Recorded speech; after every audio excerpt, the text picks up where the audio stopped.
Good evening and welcome to the November 21st, 2022 regular meeting of the Mayor and City Council. First item on our agenda is the Pledge of Allegiance. I'd like to invite our Assistant City Manager, Eric Perla, to come up to the podium and lead us in the pledge. If everyone could please rise. Tom did my Assistant City Attorney. Assistant City Attorney. It's fine. Sorry about that, Tom. I pledge allegiance to the flag of the United States of America and to the republic for which it stands, one nation, under God, indivisible, with liberty and justice for all. Thank you. Thank you, Eric. Sorry again, Tom. Messed up the whole org chart here. For who was most offended, right? Could have been a demotion for Eric. You know? Okay, I can see what kind of night this is going to be. The next item on our agenda is reflection, and I wanted to call everyone's attention to a tragic event that happened last week in the city of Gaithersburg, last Wednesday. A gentleman in the Potomac Oaks neighborhood, evidence suggests that he committed suicide, and in doing so, essentially blew up the building, one of the buildings at Potomac Oaks. There's a lot of, that complex has a number of buildings.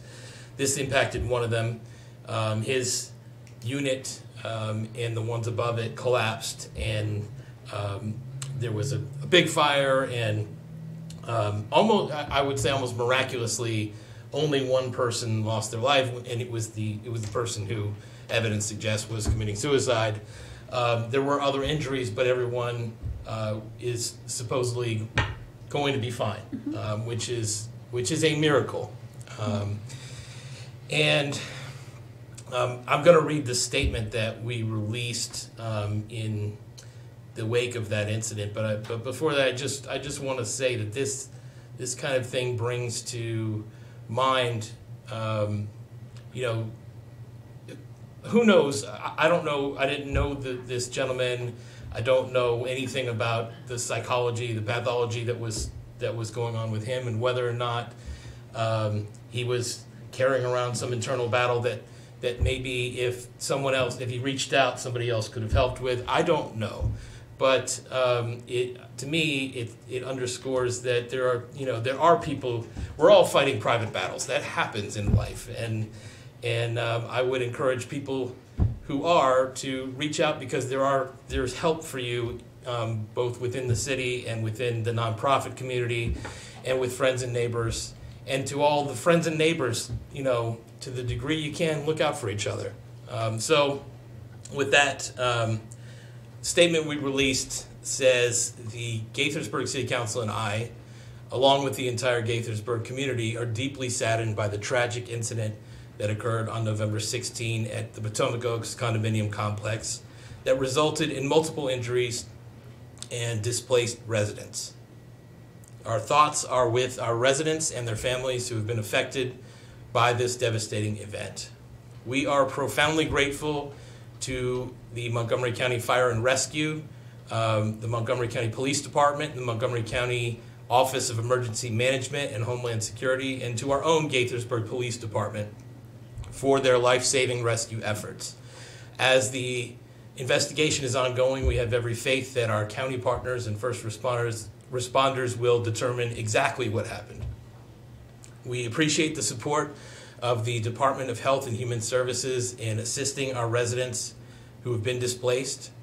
I say parenthetically, I think I've heard the number 47 residents. Is that correct? It fluctuates, but it's, yes. Yeah. A special thanks to the American Red Cross for its efforts in setting up temporary shelter at our activity center at Borough Park. We also extend special thanks to our Gaithersburg Parks, Recreation and Culture and Animal Control staff, as well as the Montgomery County Animal Services for their assistance. Thank you to the Montgomery Housing Partnership for getting a fundraiser up and running just hours after the incident. And Tanisha mentioned that fund is up to what? $92,000. $92,000. And all the donated funds will go to the families impacted by the fire. And finally, we'd like to thank the numerous residents, community organizations, and restaurants and other businesses who have made donations and continue to offer more. One of the many reasons this is such a wonderful community is that when times are tough, we come together and help each other through it. The City of Gaithersburg will do everything in our power to ensure that residents affected by this tragic event receive the care and support that they need and deserve. And with that, I'll call for a moment of silence, please.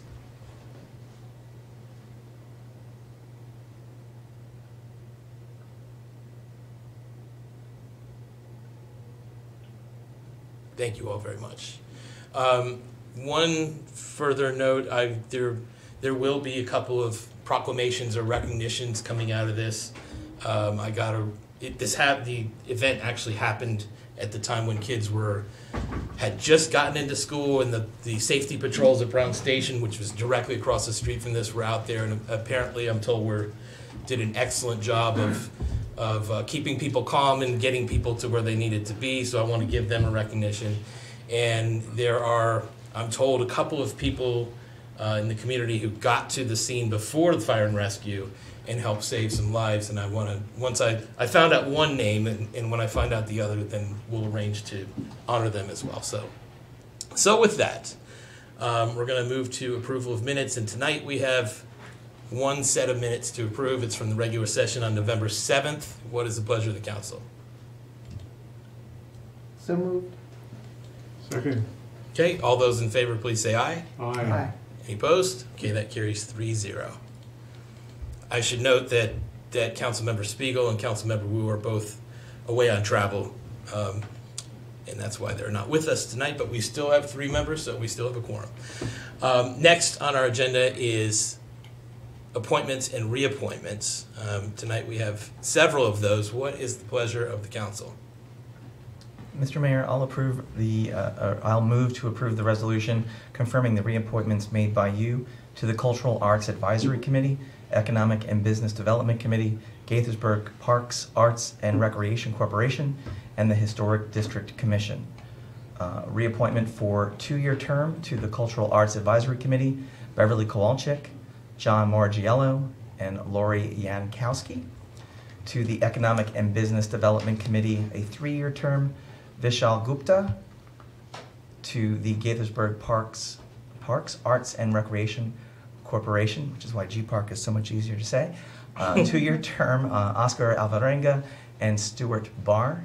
And to the Historic District Commission, a 3-year term to Mark Feinstein. Second. Okay, all those in favor, please say aye. Aye. Any opposed, say nay. Okay, that carries 3-0. And I am not seeing anybody on that list here, so we'll thank them when we see them.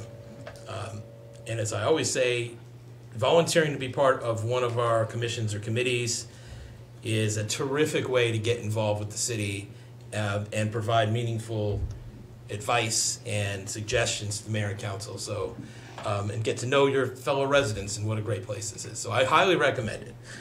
You can go on our website to Boards, Commissions, and Committees page and look over the different options that are there.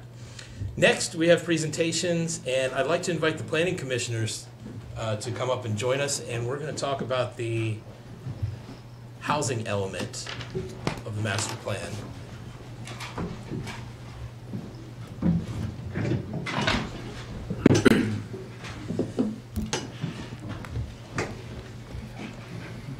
And leading us in this discussion, we have David Christile, our Housing and Community Development Manager, and Rob Robinson, our Long-Range Planning Division Chief.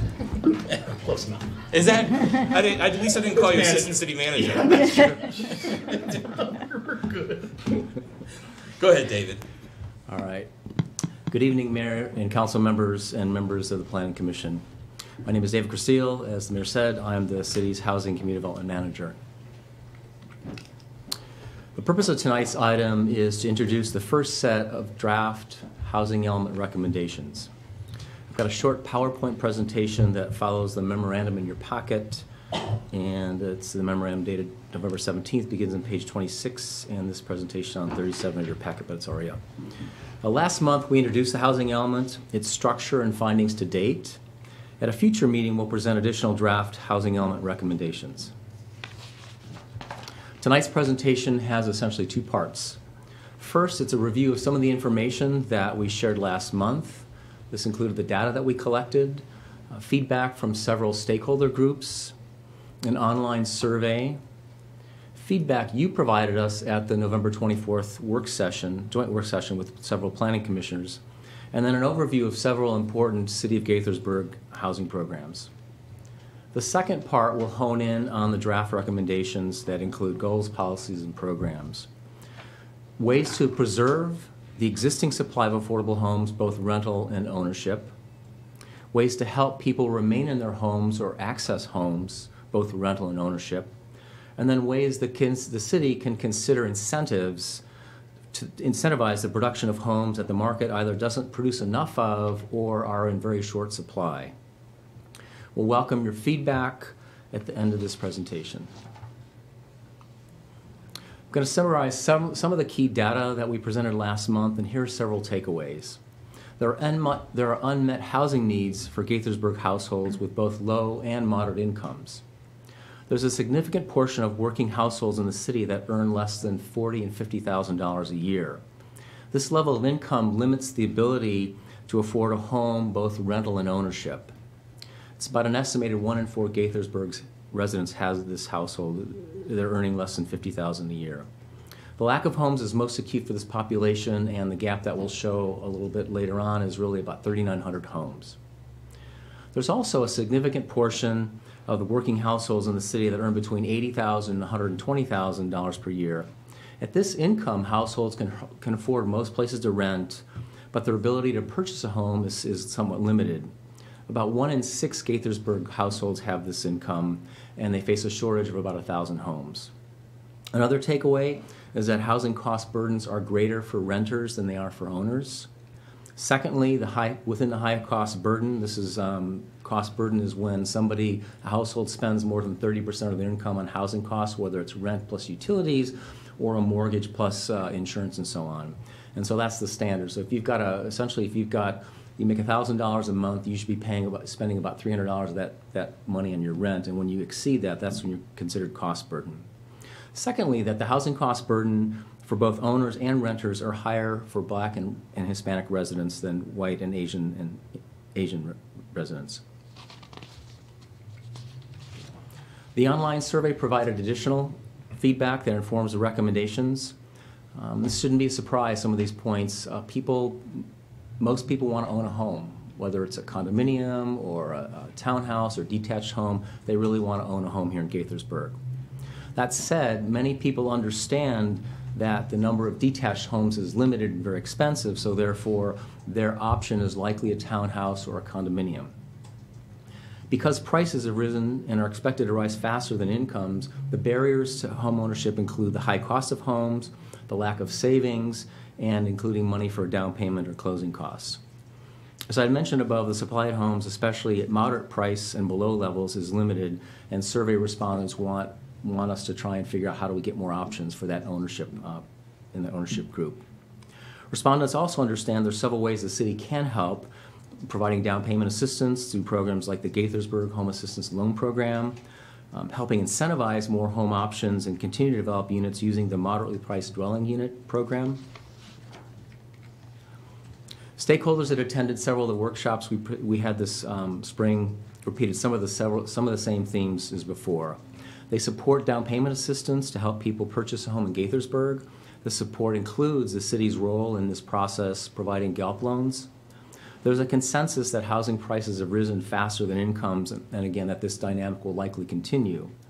The city has several housing programs that work well, and there's good access to other housing programs offered by Montgomery County, the state of Maryland, and federal agencies like the U.S. Department of Housing and Urban Development.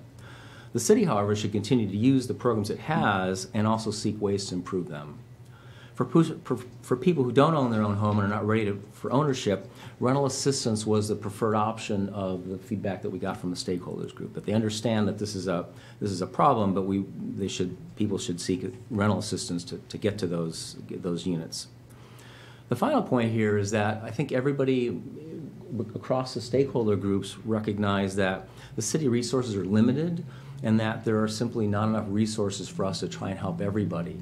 So I think what that, at least that, what it means to me and Rob and staff is that part of our housing element work in the near term and after is really to look at ways that we can improve current program effectiveness. This is a short summary of what we heard from you at the session last month. I think you remember we had a presentation before the housing element. We had a presentation on the analysis of impediments. So the feedback you gave us was that use that information and recommendations from the draft analysis of impediments to make our programs better, especially for underserved minority groups. Raise two specific matters: examine information such as homeownership lending and related matters such as credit appraisals and credit, and also consider ways to increase accessible units for persons of all incomes. City staff and our partner organizations should look at barriers to ownership, the impact of condominium fees. These are monthly assessments that pay for common area expenses, including maintenance costs, taxes, insurance, and some amenities, and consider recommendations to address these. The city should be innovative in considering programs to support housing affordability and look for innovative ways to both preserve and incentivize new housing production. The last slide for this particular section, I think if I had to summarize all the information that we got from the data, I like this chart. It illustrates the housing gaps and people that are impacted by them. I won't try to use my pointer, but there's 7 segments here, and the 3 segments that have the, I guess it's...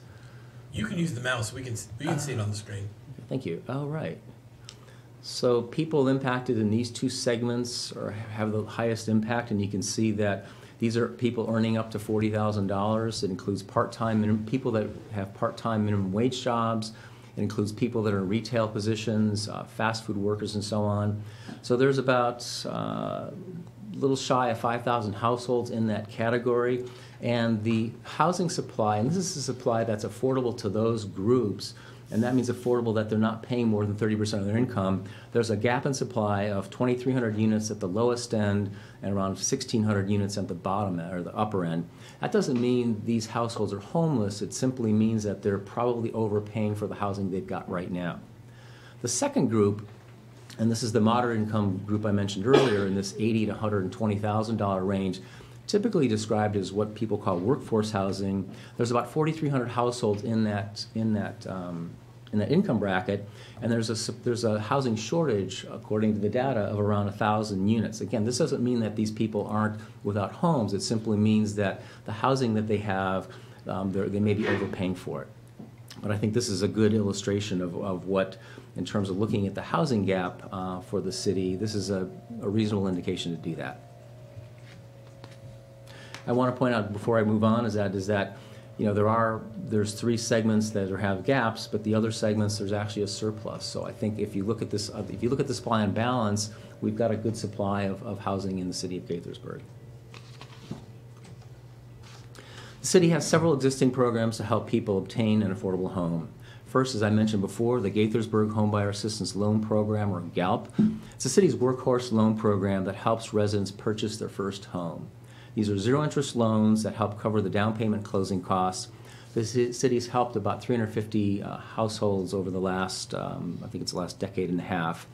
I think, as I mentioned, it mentions in the memo, most of these loans, the average is around $18,000 per household, so it's a relatively modest amount, given that some of these homes are costing anywhere from, at the low end with the MPDUs, the moderately priced dwelling units that are in the $150,000 to $200,000 range. That's sort of the lower end. But there's homes that people are affording, condominiums and townhouses that are in that $350,000, $400,000, and up to $500,000 range. So this is a good investment in terms of helping people get into their first house. The Housing Investment Fund, the city's multi-purpose loan fund to help both renters and owners. A portion of the Housing Investment Fund supports first-time home buyers in the GALP loans, and all portion also supports affordable rental housing. One example of the Housing Investment Fund use was for rental housing the city used to loan to help the Montgomery Housing Partnership purchase 425 and 439 Frederick Avenue. The third program I'm going to mention is the Moderately Priced Dwelling Unit and Workforce Housing Unit program. This is the city's way of helping produce mixed income housing both for rent and for sale homes. It's also a way to distribute affordable housing in growing and high-cost communities. The city's helped about 600 households through this program. Most of those people have been in the moderately, the MPDU, the moderately priced dwelling unit, and about 100 of those have been through the more moderately priced part of the program. And finally, emergency assistance. This is a program that's part of the city's needed safety net to prevent largely evictions. The city provides short-term rental assistance up to 3 months of rental assistance to low-income households. The city's helped about 350 homes since 2011, and the funding for this short-term assistance comes from the city's Community Development Block Grant Program. So now we're going to get into the draft recommendations. This is pages 5 through 11 of your memorandum. The first set are those policies and programs that help preserve existing housing. There's a common understanding in the affordable housing world that preserving existing affordable housing is actually a more cost-effective approach, more cost-effective than producing new housing. A necessary first recommendation in this set is really to get more information on the housing that's to be preserved. So staff would identify the single-family homes, the multifamily homes that are used as rental units that are in need of preservation or repairs. We'd consider several sources of information to look at the characteristics of that housing, conditions, where it is in its life cycle, the records on inspections and code enforcement action and more. And we work with neighborhood services staff with us on this effort. Additional recommendations are to review various city and other programs that preserve or support the preservation of housing.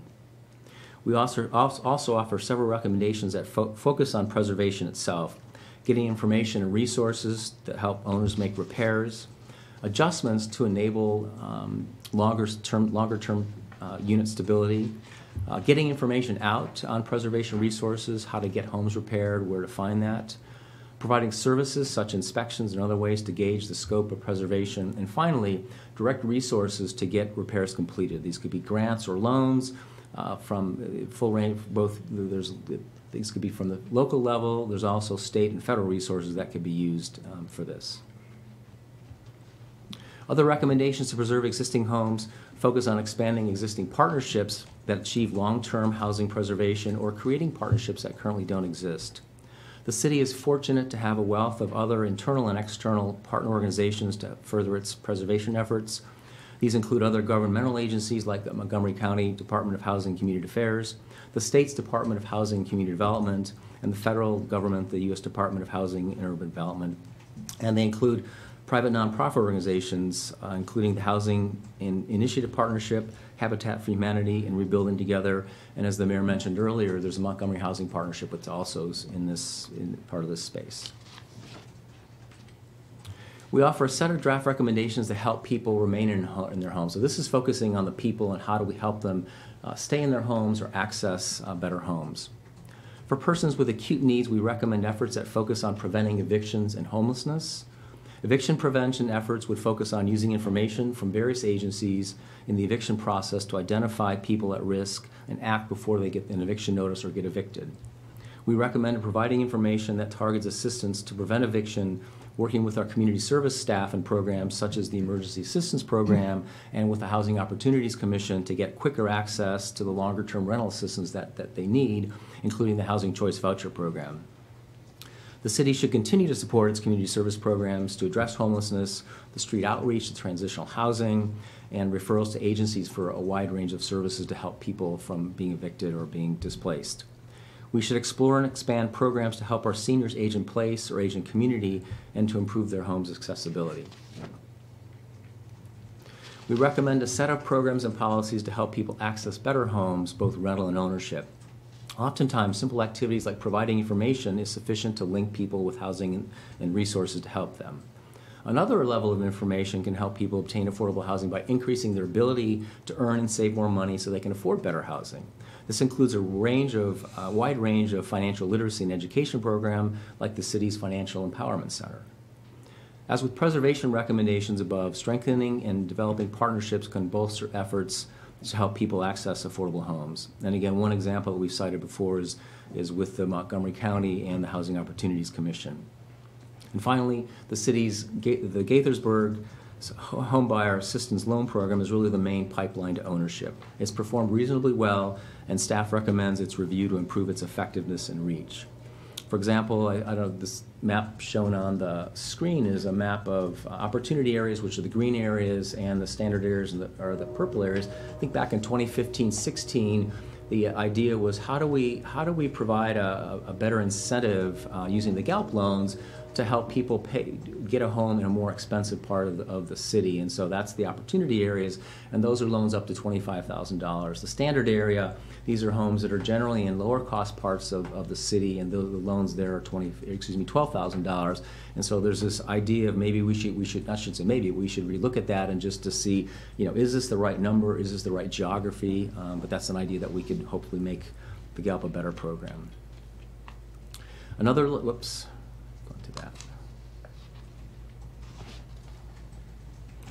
way with the GALP program, and this is something that we've talked a little bit about, is that right now it's really the GALP program loan and a private mortgage, and that's how the homeownership program works. But we've started conversations with people at the state of Maryland, had an initial conversation with folks at Montgomery County. So maybe there's a way that we can provide, let's say if it's a $20,000 or $25,000 GALP loan, maybe the city's portion is a third of that $25,000 and it's a separate loan. The county is a third of that proportion, separate loan, and then the state provides a third of that. So there's ideas like that we hope that maybe we can partner together to better leverage the GALP funds and help them go further. The next set of draft recommendations focuses on incentives that could produce homes and housing types either not currently produced or produced insufficiently. These are on pages 9, 10, and 11 of the memorandum. So the city should explore the use of financial incentives such as the Housing Investment Fund to help create such homes. It's not that the city is going to actually create these homes, but that the HIF funds, the Housing Initiative funds, would be used by, in this case it'd be the private developers, to actually produce the homes. The Housing Initiative Fund could also be used, as it currently is largely a standalone loan, or it could be used in conjunction with the moderately priced dwelling unit program to produce more needed homes. The city could also consider using the Housing Investment Fund as seed money, in effect to create a trust fund with the expectation that as a seed fund, it would leverage other funds. For example, one example is the city could issue an RFP to access the Housing Initiative Fund, and as a condition of attaining that fund, an applicant would need to show that the Housing Initiative Fund money would leverage other sources of financing, other soft or hard debt from public sources like Montgomery County, or hard debt from private lenders. Another theme to this set of recommendations is to weave best practices and innovations as an approach to achieve one or more outcomes. Innovation could occur in terms of housing design to achieve a wider range of housing types and sustainability to help the housing last longer or be less expensive to operate, including making it more energy efficient so that people that are living there, whether they're renting or owning, they'd be paying less for utilities and therefore more money for other costs. The moderately priced dwelling unit program could also be tweaked to incentivize produce housing types such as units that can accommodate larger households. In some of the stakeholder groups and online surveys we got, there's a spoken need for more 3- and 4-bedroom units, and maybe we could use the MPU program to incentivize that. A set of recommendations also include looking at underutilized locations in the city and more intentional about the expanded partnerships to achieve a wider range of housing options. I think the Frederick Avenue corridor is one possible place to look for these sort of places where there's underutilized sites. So in wrapping up this presentation, let's look forward to the next steps that would conclude with the Mayor and City Council consideration of the draft housing element. You can see the diagram here. We're looking at a work session in late January to present the next set of draft recommendations. Once that set of recommendations is presented, staff will be working on writing the draft housing element. We present it to a joint work session with the Mayor and City Council and Planning Commission. Then the draft would be released for a 60-day comment period. We'd hold a joint public hearing and then consideration to adopt the housing element sometime in 2023, mid-part. Staff's intention is, I think right now there's a tentative joint work session scheduled in February for the presentation, so we're hoping to begin the comment period in March. So essentially this will be wrapped up in July if we follow the typical, public, 3 months for the public hearing process. So again, this evening we're seeking input on David's chapter. We'll be back to you in January to discuss the chapters that concern themselves with planning and zoning actions. and the racial and socioeconomic chapter, an outgrowth of a lot of the discussions of David's last work session about the housing impediments. So that concludes the staff presentation for this item at this time, and we're happy to get feedback, try to answer questions. Great, thank you. You're welcome. Really appreciated your memo and this presentation. It's a terrific discussion. I find myself continuing to be very proud of the programs that we have, the City Gaithersburg G-Help and the MPDU Workforce DU, WFDU, emergency assistance, financial empowerment plays into this on the periphery. I'm really proud about what we're doing. I think part of the narrative of this housing element should also set realistic expectations. The problem with housing, and particularly with affordable housing, is largely a supply. It's first and foremost a supply and demand problem, and that problem is not going to be solved in Gaithersburg alone. I feel like Gaithersburg is welcoming new residential development, mostly redevelopment, but we're welcoming opportunities to add residences to our city. And I'm not sure all of our neighbors are doing it quite with as open arms as we are, and I think it's problematic for the region that that's the case. But I think what we do is make the most of our limited resources. We play around the edges. I was talking to Tom Lonergan earlier today. The metaphor, this vision I have in my head is that the demand is like what would fill, the water that would need to fill an Olympic-sized swimming pool, and the things that we do are like a drippy faucet going into that. That's essentially what we got, and I think that the programs that we're doing are important, and I love the impacts, but it's not gonna solve it. So I think it's important. What you mentioned early in the presentation, the idea of incentivizing more residential development. I mean, I don't know how we can incentivize it broader than within the city context, but I think we should, to the degree we should. Now, and I also appreciate your approach to eviction prevention. I think informational programs, I think emergency assistance, we're on the right track with those. I don't think we should get in, and not that you suggested this either, but I don't think we should get into trying to legislate that people can't, property owners can't evict tenants, because that can backfire on us in many ways. But we should have a robust emergency assistance program and work with the county as well, who's got an emergency assistance program, and our financial empowerment helps there too. Now, you, in your memo, one of your policy questions is it a priority to provide resources to enable lower income residents to live in higher income areas of the city? And I think the answer is absolutely yes. I believe that our goal should be to achieve, and now there's so much we don't have control over, but I think our goal is to achieve an inclusive balance in all of our neighborhoods, in all parts of the city.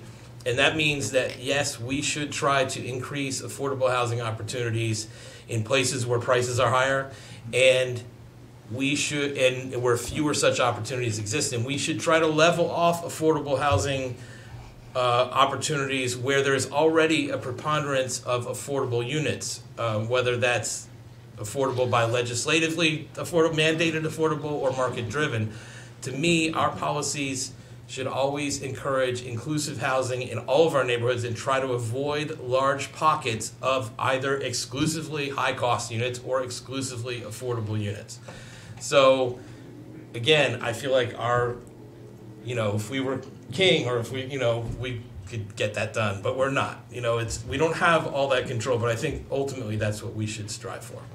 So that's my answer. That's my answer to the question I saw in the memo, and I'm curious to hear what everyone else has to say here.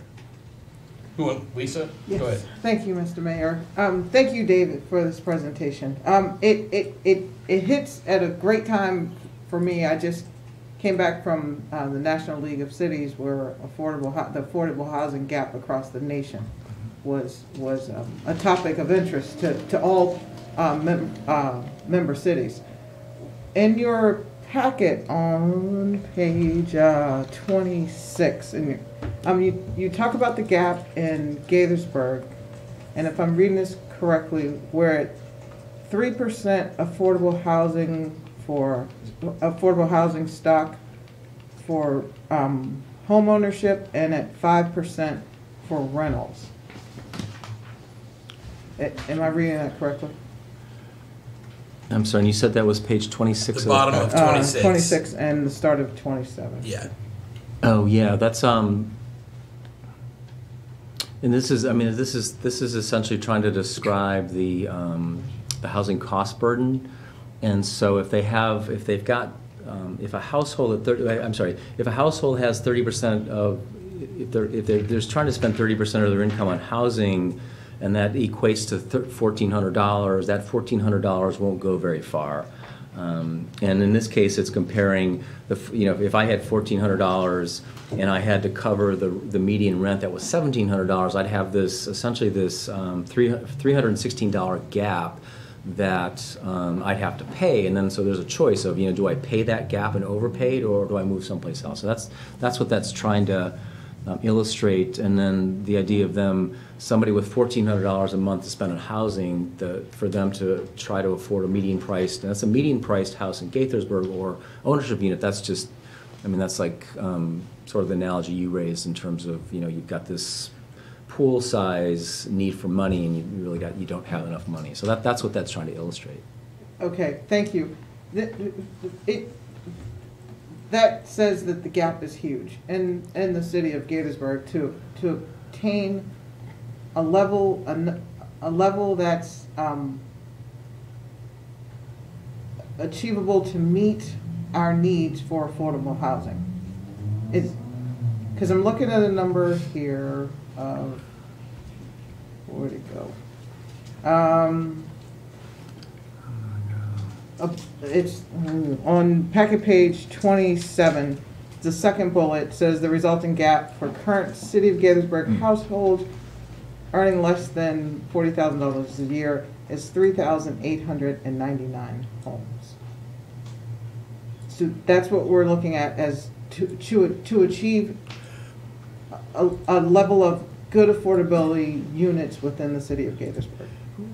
Again, it's trying to, I think, and it's also when we showed that diagram that had, I think it was 6 or 7 income segments. Page 43. But essentially, you had these 2 segments. It was from 0 to 20,000, and then from 20 to 40,000, and that's that resulting gap at 38, essentially 3,900 units. And again, it doesn't mean that it's not that housing doesn't exist. It means it's just too expensive for the people that are earning that. So in the,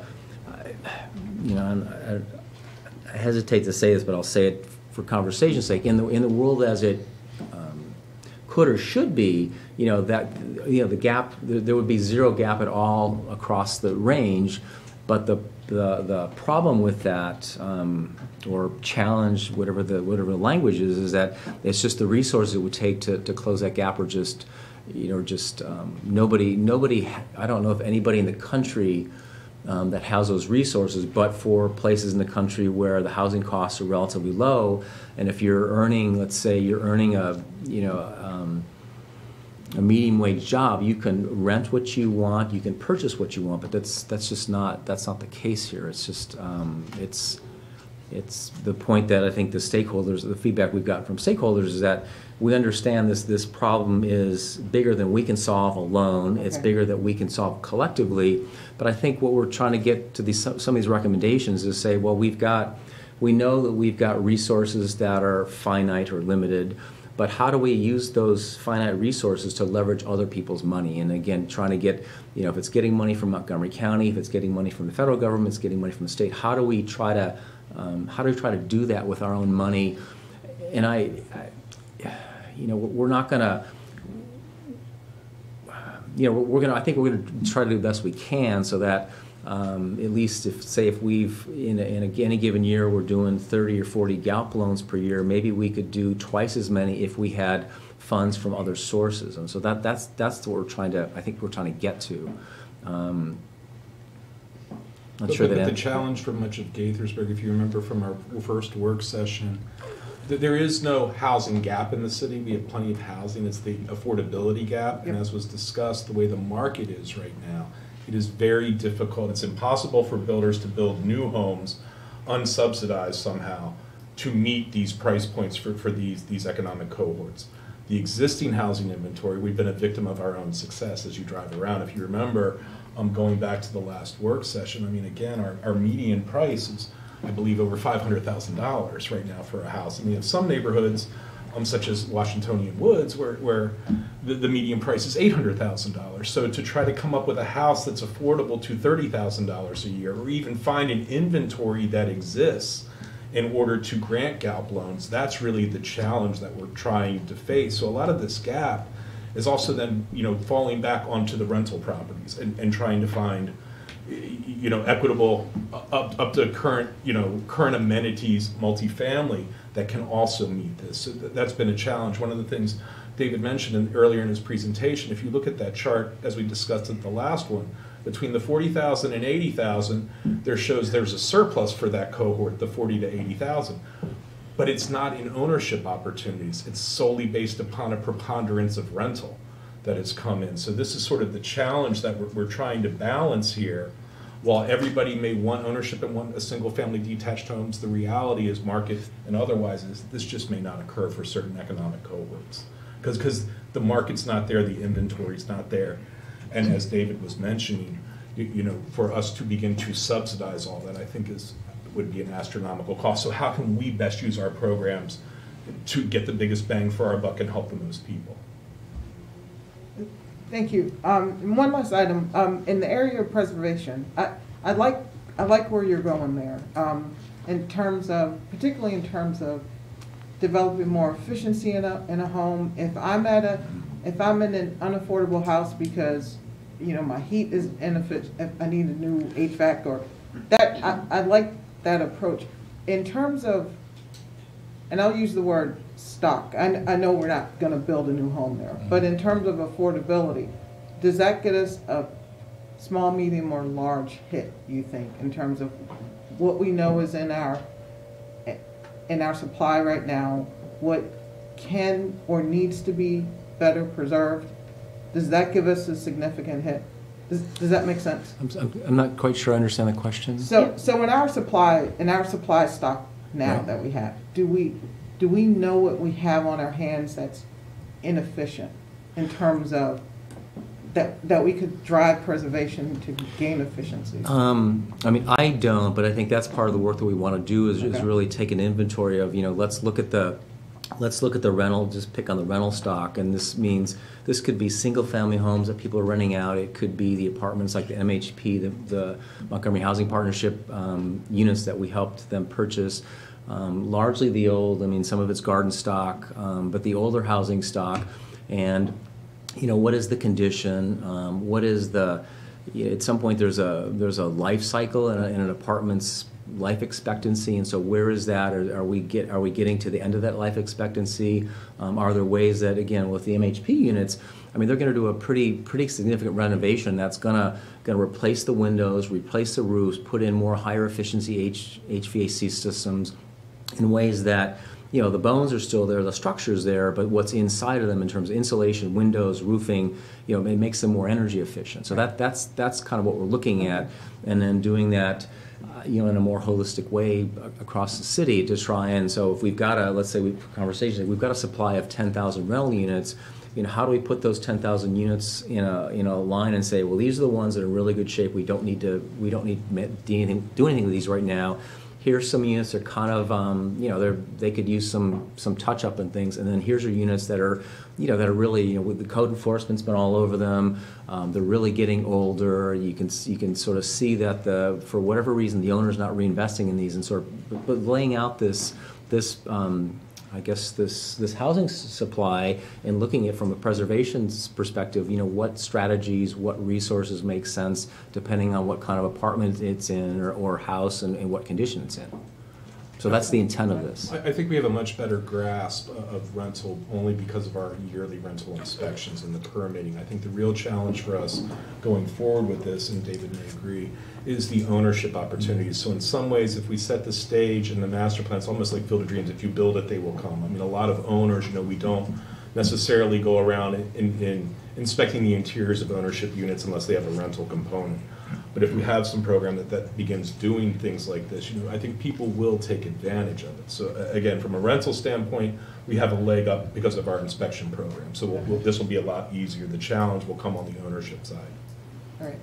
I'm sorry, I do have one more. One more. And I saw, and I don't remember which page it was, about the trust, like the potential for a trust. And College Park, yes, is taking on this same initiative of purchasing homes, putting the homes in a trust, and they're still trying to figure out the legality behind it. What happens, there's a foreclosure, or if they want to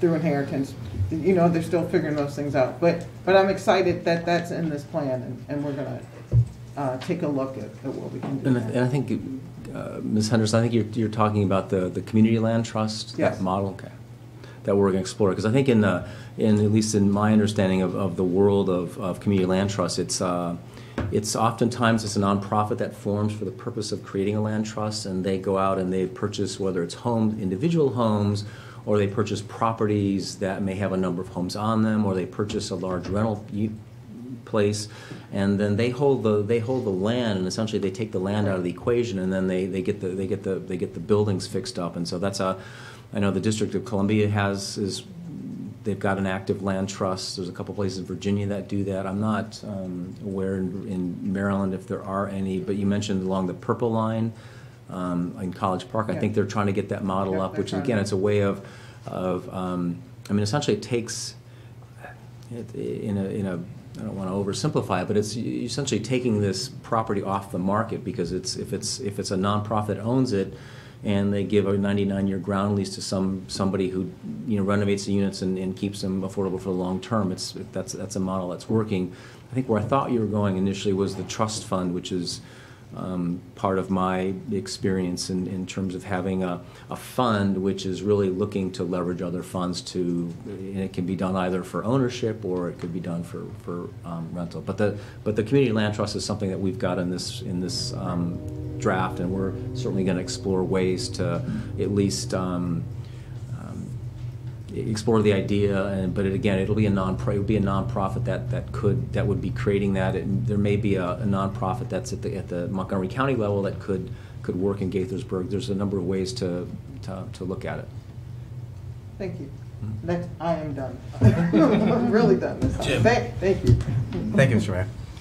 David, thank you so much for the presentation. I've been staring at my screen trying to figure out how I wanted to ask this question, because I think I kept confusing myself, and I think Lisa's questions helped kind of get me to a path here.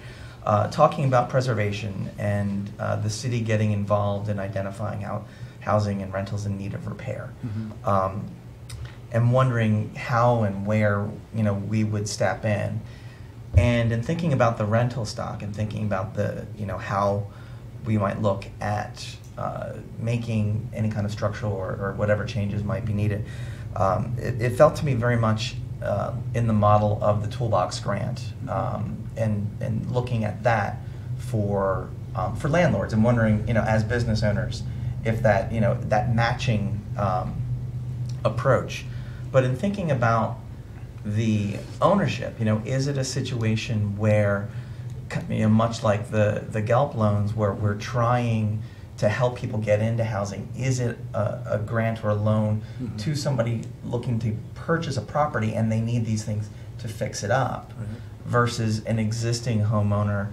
I'm wondering how that helps our situation in trying to preserve affordable housing, by just saying, hey, if your income is over here, we can help with this. And that's where my confusion's been, like trying to figure out how does that actually look and work. And I know there is still work to be done. So Yeah, there is, and I'll try to see if I'm how my ears are working tonight. But so I think on the easiest part is the city assistance, the GALP loans to help people purchase a home, and so it's some of our funds, our loan funds that are 0% interest. They don't make any payments if they sell or transfer the house. They pay the loan back, and they've got some of their money in it. I think the piece the scenario you're mentioning, or I think you're mentioning, is this idea of if somebody's purchasing a house and they need the funds on the front end to purchase it, but they also need money to repair. Is that where you're going? Yes. And so I know there's I'm not current on. There was something called I think it was a federal program where you got a loan that was 120%. It was more than the value of the house. So you got the mortgage to purchase it, but you also got funds to rehab it as well. I think it's does that 407 or 413 or like something along those 203K lines. or some? Yes, some, but that I don't think that's where Jim's headed. I mean, Okay. and it could be confusing what we're talking about from a preservation standpoint, that we have existing single-family affordable homes, and how do we preserve those homes, right? And so some of it is helping those homeowners maintain critical repairs to the home, which keeps that house affordable. This process could have the opposite effect, right? Now you've taken a home that might have been affordable. If we incentivize that in some way outside of that federal program, we may be increasing the price beyond it being affordable. So we're talking specifically about, not just code enforcement repairs, those kinds of repairs to keep the housing in good shape so it remains affordable going I guess forward. that's part of my confusion, is how does that help keep it affordable, other than becoming in disrepair and becoming, I guess, being valued even less because it's in a state of disrepair. Obviously, we want people to be in a home, and we want them to be able to have, we want them to have pride in where they live. I guess maybe that's my confusion, is how this program in an existing homeowner is helping to keep that. Well, I think if I may, there's this is part of the a lot of our work, and thanks for the institutional knowledge, aka Rob here, is that there's a lot of information we have on rental stock, but something that I'm not sure we have a handle on the 350 GALP loans we've got outstanding there. But if you ask me, of those 350 GALP loans, what is the condition of those houses? The newer ones, the ones that we use GALP loans to purchase the moderately priced dwelling units or the workforce units, those are probably in really good shape because they're relatively new. But the GALP loans that we used to help people purchase, let's say, a condominium that was built in the 1970s, that's, besides from the home inspection, we don't really know what the condition is, nor, let's say we made a GALP loan 10 years ago to a person that's got a condominium, we don't know if over that 10-year period that homeowner doesn't have the funds to make repairs, and so I'm not sure if that's where you're going, but so that's an example of that we'd at least, if we knew we had this kind of unit in our system and they had an existing GALP loan, would we consider other assistance to help other assistance, whether it's information or access to programs, or if we end up doing some home renovation grant or loan program, would we want that particular homeowner who's got a GALP loan on one hand, but would we allow them to access a new repair grant or loan on the other hand? I'm not sure if that's kind of where you're going. We weren't that explicit about that, but that's as we're talking, that's something that's possible. I think another thing to consider, why it's important to keep the maintenance. If you begin to have too much of a decline, it eventually ends up in condemnation, so you've accomplished nothing. Right. So part of our goal, not only with preservation, is not just to preserve the units, but let's focus this on ownership, allowing the owners to stay in their units, allowing them to build up equity, to allow them to build up potential generational wealth. They can't do that if they're in a house that eventually is in decline. Right. Right. Sometimes they need aid. So if this is something to keep moving, this isn't, hey, I want to double the size of my driveway. We're really not talking about those sort of things. It's really If you need a new roof, you need a new roof. We don't want to displace more people and force them to go into another program. So that's really where the importance is here in helping to maintain our stock, especially not the really high-end homes. I mean, everybody needs it, but we're really looking at these targeted cohorts that we talked about earlier, and these houses do exist. So if we can help, find programs or ways to help people to remain in their own homes and not increase their cost burden, that's the important aspect from our perspective. Right, they can age in place, that has a number of ways it could go. But I think Rob's making a good point that it's if we help somebody get into a home and it's affordable, how do we help them stay in place? I think as I was reading it, I was more focused on the property itself and and not, like you said, Rob, focused on the homeowner themselves and that level of assistance. So thank you. That clarity did help. The other, Lisa asked about the community land trust. Just, do we have anything like that? Is that what we currently have on? We do not have one here in the city, but reading about it, David mentioned one model. Another model is where a community itself decides to create the trust. So they, sort of go, and just to make the council and the commissioners aware, community land trusts aren't limited to residential either. You can bring in businesses. So there's whole areas throughout the U.S. where historically ethnic neighborhoods have banded together to create these community land trusts. So, it fixes the prices.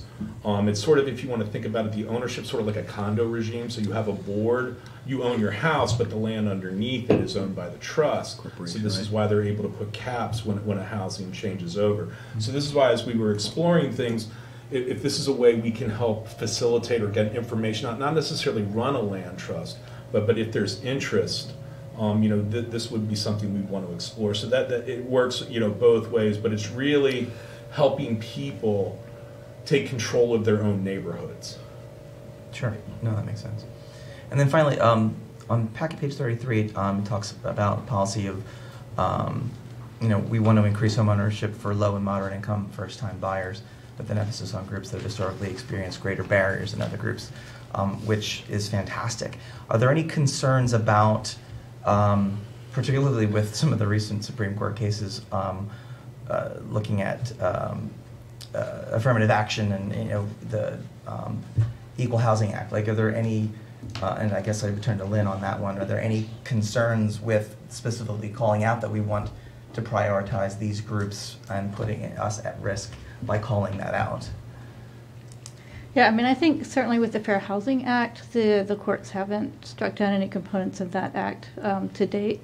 So I think we are still able to, target different groups, based on assuming that we have data to support our basis for providing incentives to particular groups. Great. All right, thank you.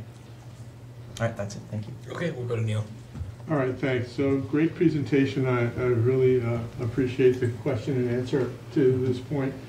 A couple of things, and I'm really focusing on the affordability gap chart, which is very interesting data, and we've discussed this somewhat before. First of all, what on earth do we do about people that make up to $20,000? I can't imagine how you can afford to live in Gaithersburg on that kind of household income. According to this, the gap is 15 people less than the number of households. So 15 people are not cost burdened. They're living in a tent somewhere in Gaithersburg. It doesn't necessarily not cost burden, but I think the answer your question, the short version is somebody that's, let's say, making minimum wage or less, or they're a waiter or waitress living on tips. It's really they're only, I should say only, they have a number of options. They can double up and triple up and be a housemaid in somebody's home. So when you say households, you don't mean all the people living under one roof? No. I'm just saying, let's put itself in someone who's making a lot of money. They could go find a roommate or find some, double, right, triple. But I think the other part, the more conventional route would be for them to get a housing choice voucher and go to the Housing Opportunities Commission, and let's say they make, let's say they make $500 a month, and so all they can afford is $150 a month for their rent, but the rent costs $1,500, and the housing choice voucher covers that gap, and so they get that voucher, and then that would enable them to afford a rental unit. But that's for that population, for people that are making that, part-time minimum wage jobs. That's the voucher programs are probably the ones that have the most impact. And then this is another kind of problem I think the mayor mentioned. It's just the demand at the level, the federal level. There's just there's such a undersupply of housing choice vouchers relative to the need, and that's we see the the impact of that. All right, that's kind of what I would expect. So, I mean, I think the opportunity where we can have the most impact is in some of the other categories, which is in the middle category, the 80 to 120,000. It would seem like if we can do something to provide some enhanced affordability in that range, that's probably a place where the city can have an impact in reducing the housing cost burden on families. And then the question is, if we can increase the supply in that category, does that have an effect of making more affordable housing available at a lower category? I mean, that's basically what I keep hearing. That would be the intent, or one of the reasons for doing that is that if units at that price point come on, then people are moving into that housing, and then they're freeing up units that could be less expensive. Right. So what I'll look forward to is seeing where we can really apply city resources in that direction. I think that's going to go a long way to actually having a big impact on people's lives in the city. Okay. All right. Thank you. That's what I needed to hear. Phil? Yeah. Thanks, Mr. Mayor. Couple sort of random thoughts and questions that have come up hearing all of the great discussion thus far. First off, on the subject of efficiency of the existing units and upgrades to efficiency, I think there's some merit in poking at that a little bit more in the context of some of the city's other discussions on green energy, sustainability. And what comes to mind is what some much larger cities, DC and New York specifically, have done, focusing on the commercial side and mandating sort of benchmark building efficiencies for large commercial buildings with a stick on the back end of fees for non-performance. Those fees could be something that could be very easily turned around on the backside and used to fund similarly sustainable themed improvements for both owned and rental units. It would do two things. It would incentivize these owners of market rate affordable units who have paid off their buildings in the 1960s and are just sitting on them. It would give them an incentive to make upgrades out of their own pocket, but also potentially provide a funding stream for other programs. Whether it works in a community of our size, worth studying. The other one, we talked about, you mentioned the sort of maintenance grants and touching back with the folks who have GALP loans. The question that comes to mind to me is, what are we doing, or are we doing anything at the time of purchase to help educate these homeowners on what homeownership entails, right? I mean, everybody has the, oh crap, emergency, something happened and you've got to make a $20,000 repair that can be a real burden for someone at this level. But the roof example, as we're getting folks into these homes, helping them understand, hey, in 10 years you're going to have to replace a roof, so we should be setting aside. I think there is an element of counseling and support that maybe we provide some of, but could frankly be a more cost-effective way to address sustainability in the long term. Yeah, that's correct. I mean, part of in terms of the GALP, we have a GALP checklist, and one of the checklist items is that they've got to certify and they've got to send us documentation that the people, that the household, family, whatever they are, that they've gone through a home buyer education class, and that's, it's the financing and in planning for that. It's the repairs that, hey, you're not living in an apartment anymore. When the plumbing goes down, you've got to do it. So you've got to be prepared for that. We're really, and this is something we're we're working on and paying attention to, is when they get a home inspection, we require a home inspection just to make sure that when that inspection comes out, that we're making sure that those items get if it's a roof that needs replaced or needs fixed or whatever, we might want to make sure that the homeowner addresses those specific items. Yeah, my parents and family were involved in and still are in a transitional housing nonprofit up in Pennsylvania, and the biggest effort and ongoing effort 15 years after someone gets into a house is holding their hand and working through the ongoing home buyer education. It's not a class.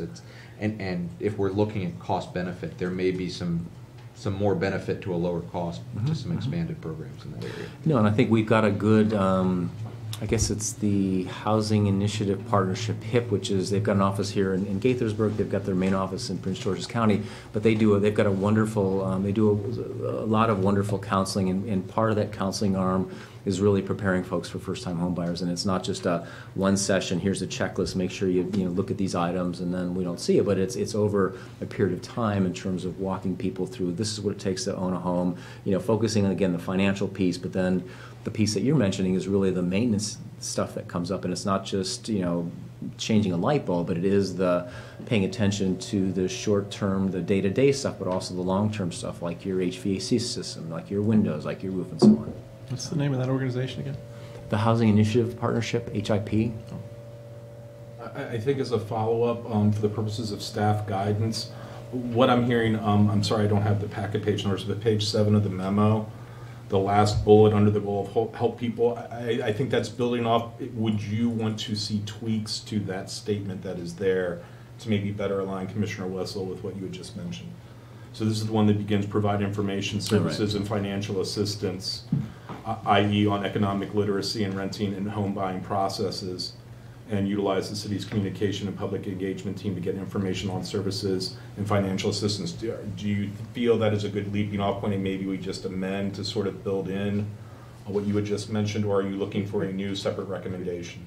Perhaps I'm diving into the implementation of this strategy and policy, and not the strategy and policy itself. I mean, I think the statement, to me, the statement there is broad enough to encompass any of the things I just said. So I'm open to others' thoughts. Right, but if I understand the feedback, it's so this language is great. Then show us the steps you're going to do to make sure this happens.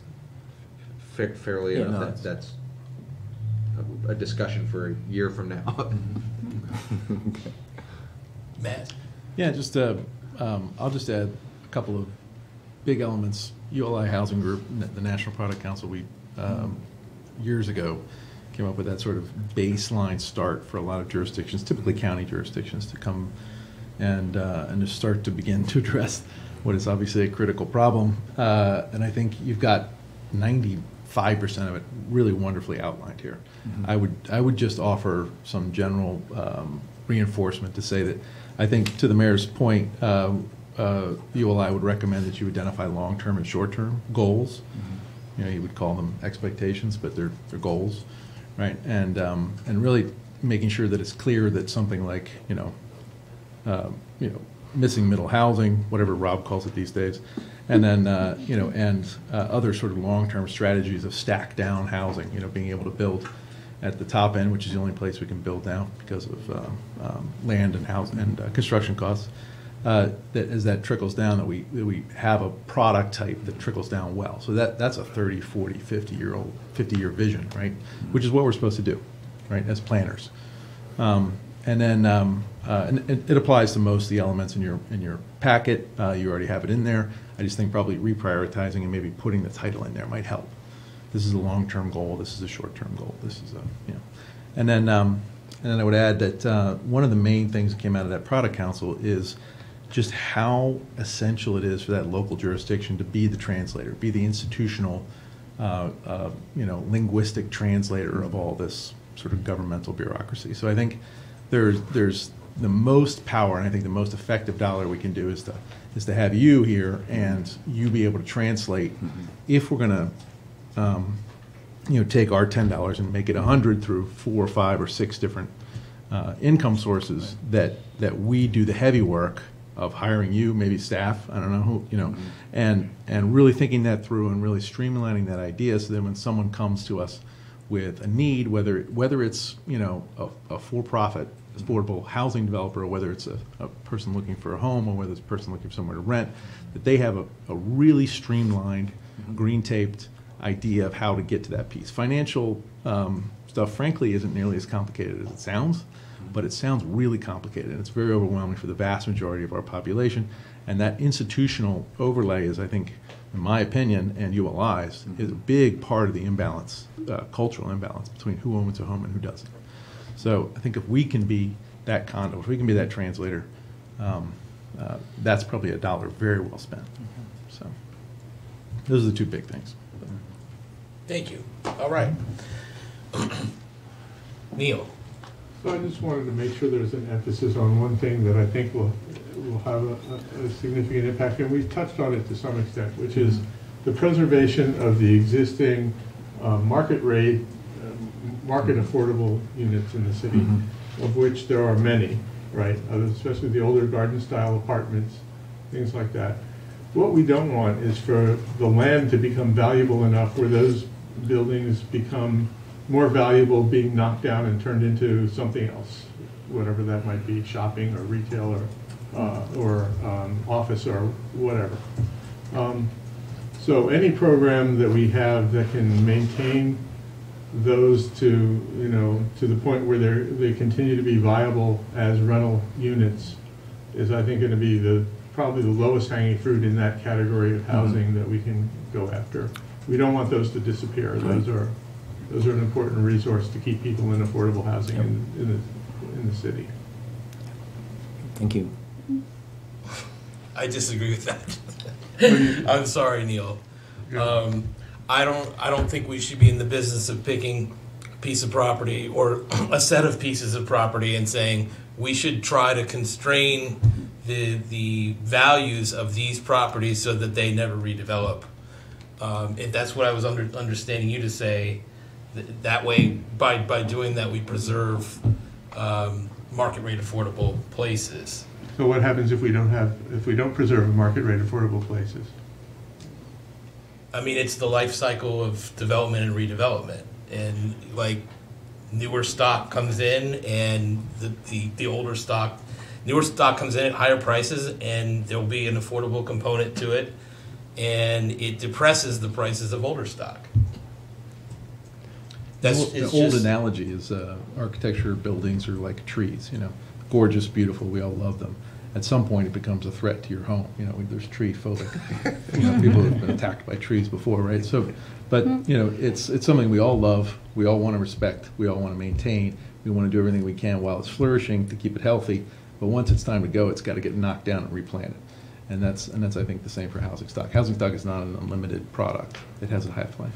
Sure, but you've got, I'm imagining a multi-family garden-style apartment building. You've got a lot of people living in it, and I think you want to do whatever you can to keep the life of that going until. I mean, of course, it's not viable forever, but that's the market force, right, Neil? So if there's a net operating income, if it's making money, regardless of its condition, then it's not going to be knocked down.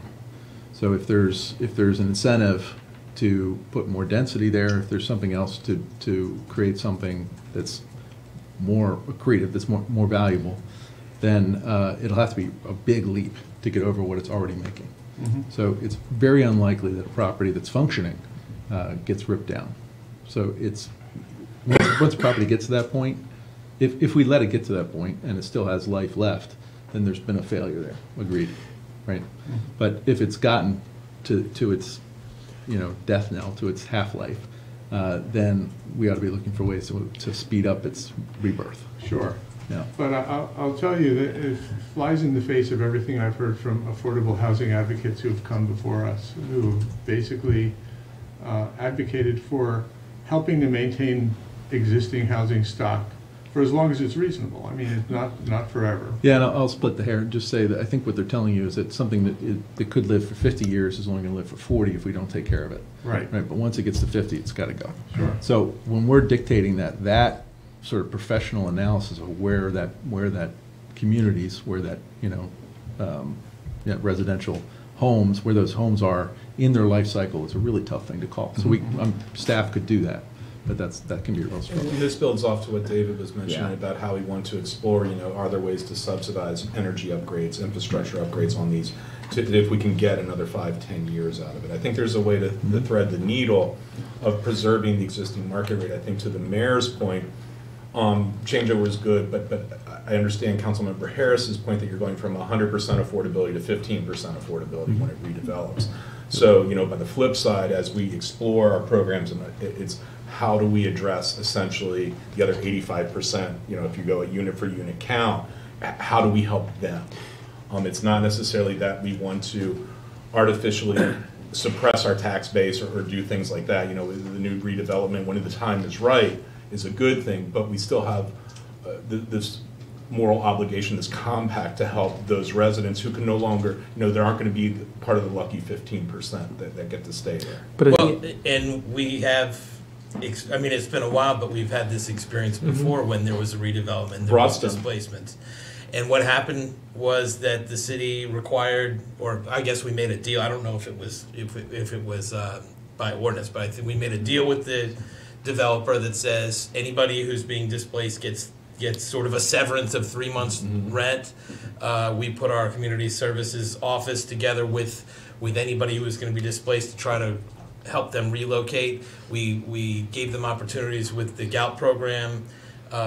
So we've seen this before, and I think we're equipped for a situation like that. Obviously, none of us want to see people displaced, but at the same time, we want to see properties be able to achieve their potential. And when their life cycle's over, it's over. Jim. Thank you, Mayor. Just thinking about this scenario and the process that we're building here, and I believe the goal is to have a housing master plan, right? So in thinking about a situation where perhaps one of these garden-style developments wants to redevelop in the future, do we end up in a situation where the housing master plan says to preserve, the naturally occurring affordable housing, and therefore it's not in line with the master plan of housing to redo this because we'd be losing? Obviously, it's a hypothetical, but just curious how you would see that kind I think the language I've seen in other master plans, I think it's getting to what Councilmember Harris is saying is and to the point where it gets to what the mayor's saying is that this notion of making every reasonable effort to preserve affordable housing, and I think the key word is reasonable, and so you get into situations where you invest in or you help an owner invest in a property that extends its lifespan for a little while, but then I guess what is that? When does it come to a point where putting money, reinvesting money into this property does not make sense? And I think that's the kind of we're trying to get to a point where we can, use resources to make that building last longer in a reasonable way, rather than propping up something that if you didn't prop it would just fall apart. So I think, but I think that I've been in situations where you've looked at when it gets to that point where, do you put money into preservation, and meaning you got to replace old boiler systems, which new HVAC systems, you need new roofs, you just, when you're spending, over $100,000 per unit on renovation costs or something even higher, then it gets to that sort of point. Well, it doesn't make, from a public perspective, does it make sense to do that, or does it make sense to have some redevelopment situation where that if you allow redevelopment, then you've got some safety net to preserve affordability and in terms of preventing displacement, or if you have,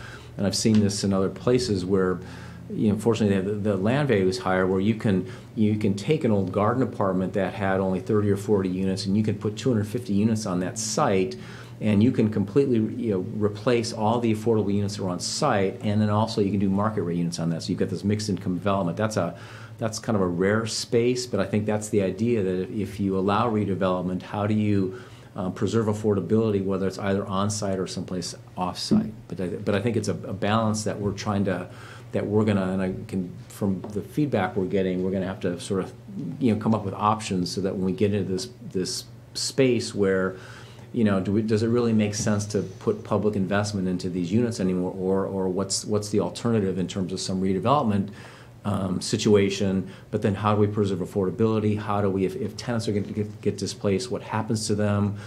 Is there a landing spot? Is it on the existing property, or do we find units elsewhere? But I think that sounds like the challenge that you're putting to us, if I'm reflecting back. So. Yes.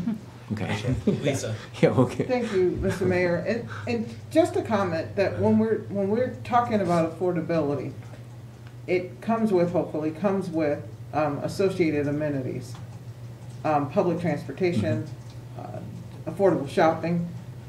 When we get to points of displacement, it's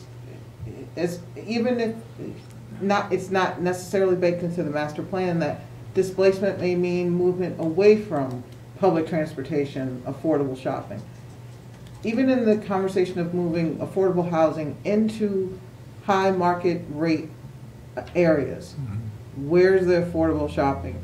Where's the public transportation to support that affordable living, which leads to the word attainable versus affordable, because you've got to be able to live within that space. So just as a comment, to be careful with the word displacement, because you're not just displacing the affordable living, it's also the associated amenities that make it the living part of affordable necessary. Mr. Mayor? Go ahead. Finish off that little bit of that conversation was, so that packet page number 43, Neil, I think there's an X and a Y there, right? I think the Z pole on that graph is really time. So when we add in time there, it might begin to explain some of what you're talking about.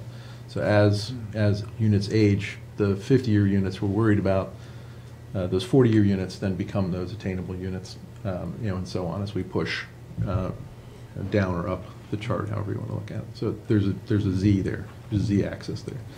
And then I would just also add that, just like the MPDUs, we ought to be looking at whatever these improvements end up being, whatever they end up being, some kind of recovery for the city should a sale be beforehand. We shouldn't be in the business of making people money. We should be in the business of making them live a fuller life. So it's, so we just want, just like an MPDU, if you sell within 5 years, it's a no interest loan with a, forgiveness after whatever time period. Or if you sell, then we get that, recoup that cost at some diminishing graph or something. I don't know what it is, but. Thank you, Matt. All right. I think the conversation has died down here. Appreciate the presentation. You guys should hang out just a little bit because we're about to have public comments, and maybe if someone wants to speak on this, you'll at least hear it. So thank you both. Next item on our agenda is public comments. I don't know if you guys want to hang out.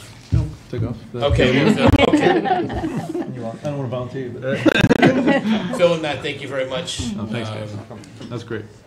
Next is public comments. This time the mayor and council like to hear from anybody who'd like to speak on any topic, because we have no public hearings, any topic at all. We ask that you state your name and address or neighborhood if you feel more comfortable. Keep your comments no more than 3 minutes. If you have more than 3 minutes worth of material to deliver, by all means, use your 3 minutes and then send the rest of it in writing, and we'll consider it just the same. And who would like to be our first speaker? Carl, come on up.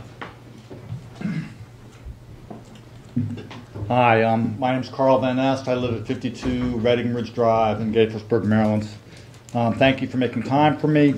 First, I'm happy to be a citizen of the greatest city in Maryland. I'm the vice president of the Muddy Branch Alliance, and my time's going to be a little bit separate from our current conversation. Gaithersburg does a really good job with salt, but salt is a big problem. It kills our wildlife, it gets into our water supply, and it kills wildlife, and the Muddy Branch is toxic for 1/4 to 1/3 of the year. Gaithersburg does a really good job with salt, but there are things that we can do. One is we've got an ordinance 813, we need to add a time clause to it, so that if someone creates a salt dump, that it gets picked up after a certain amount of time. We also need to start collecting data in terms of pounds per single lane mile when we put salt down on our streets. That will allow us to compare from one jurisdiction to the next, from Gaithersburg to Rockville. Why did Rockville put down 200 pounds per square mile per single lane mile, and Gaithersburg put 100 down? Okay, maybe they're putting down too much. It'll allow us to be able to start looking at that sort of thing. Both of these initiatives will have EAC memos coming out to you sometime shortly. We also need to get public applicators and the city to help clean up after we put rock salt down. Rock salt that you see sitting on the street, a day or two after a winter storm isn't doing anything. It's not helping anything. It needs to be cleaned up. Public safety is important. We have to be safe. Our roads need to be clear. Emergency routes need to be clear. Public commerce, commerce needs to be going, underway. But we can't be polluting our rivers and streams. So a day or two after a storm, if you've thrown down rock salt, you need to clean up. Thank you. You still have 30 seconds. Oh, I still have 30 seconds. Okay, great. Yeah. Let's see. On a separate topic, we need garbage cans on West Side Drive and near Lake Varuna. The trash just goes right down the hill on West Side Drive, and it goes into the Muddy Branch. Also, it's just filthy. I don't know if you've been there, seen it. It's dirty. I look forward to being here on the 1st and 3rd. Thank you. Thank you very much, Carl. Anybody else who'd like to testify this evening? Come on up.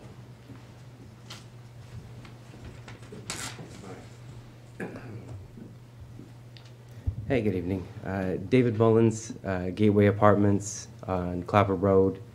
I'm also on the Commission for Landlord-Tenant Affairs. I'm a tenant representative, though I'm certainly not speaking for the Commission at this point.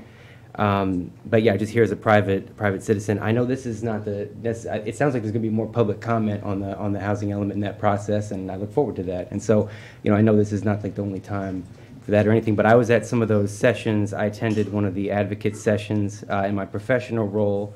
And so I just want to echo some of the things that I heard in those sessions, which was the public was clamoring for the kind of innovation that I heard today. So I really want to commend y'all that I heard about, like, the public really just wanting new types of ways for the city to leverage their assets and do kind of like public buying type models, and I just heard a lot of that from here. And so thank you, because I heard that coming from the public. The other, the one for the communities now, as I mentioned before, though, was open to homeowners associations and apartment complex management companies. And again, the Gateway, Bridge is a citizen of Utah. I wasn't invited to that as a tenant.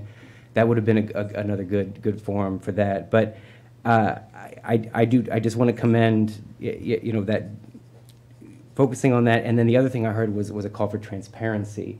And this colloquy that was really just a little jarring for me, honestly, hearing about this hypothetical about, I live in a 750-unit garden apartment, place that I mean just could very well, be subject to what you're talking about. But that's a lot of people. That's not, that's not going to be, easily moved or anything. But what I heard was a call for transparency. So what I'm hearing here is, now, when from a public perspective, does it make sense? Is it reasonable, for a place to move? I heard that sounds like a great metric to hang on to, because, and I think in the sessions that I was in, the public was asking for that kind of transparency, like throughout these processes about these places that are coming in. Because, again, it's the one thing I meant to point out before I heard all this today was that, we heard that 1 in 4 Gaithersburg households earns $50,000 a year or less.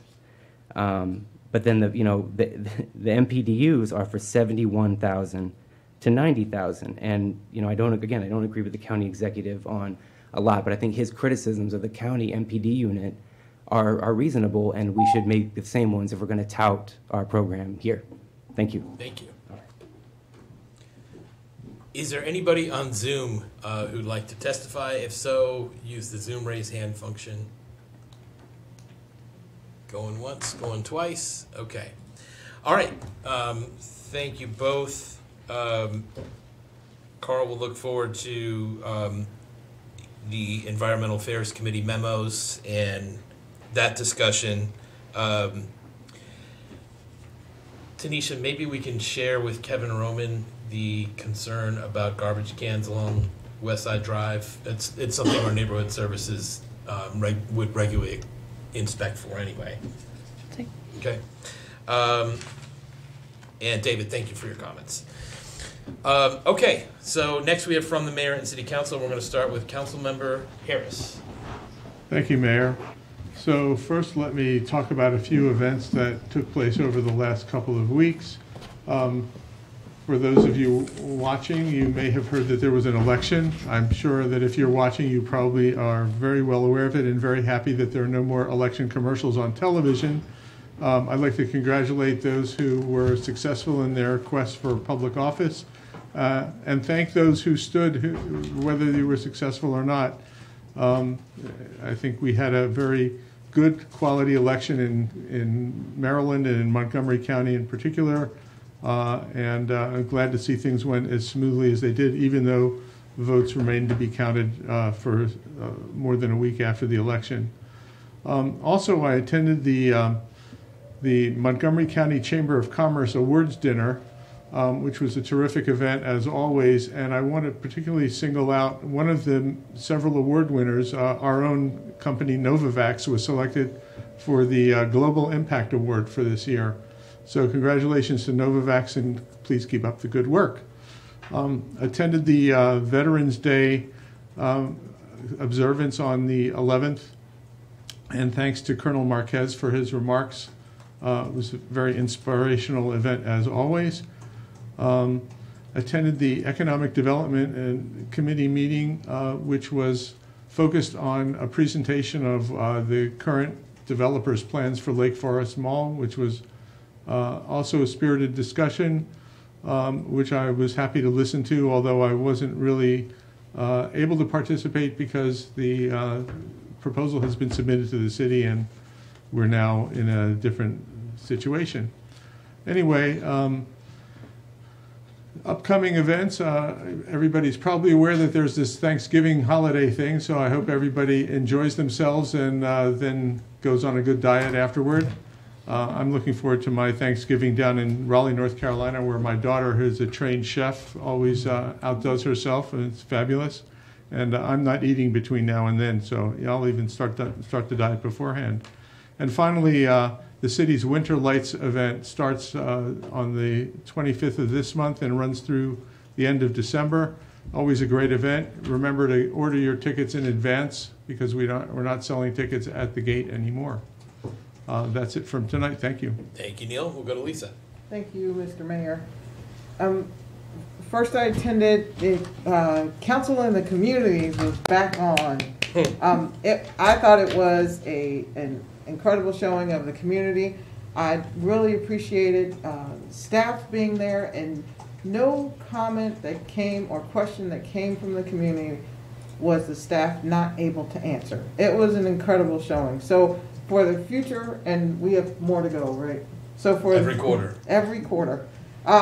So for future council in the community, I encourage that when your neighborhood comes up, I encourage the community to come out. For whatever question you have, comment you want to share, success you want to talk about, that there is a response from you from the staff because they are just that amazing. So I look forward to the next one.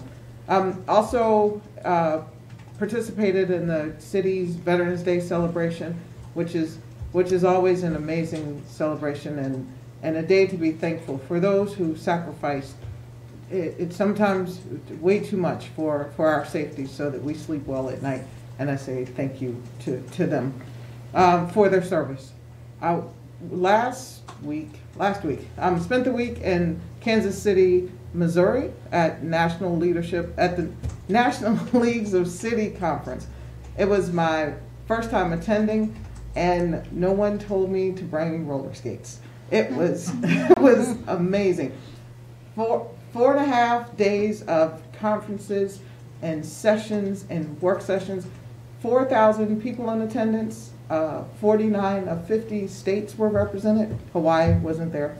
DC and Puerto Rico, representatives from those states were there as well. Maryland had a good showing of resources there. Out of the entire conference, I think my favorite session was a session, I want to get it correct, by the name of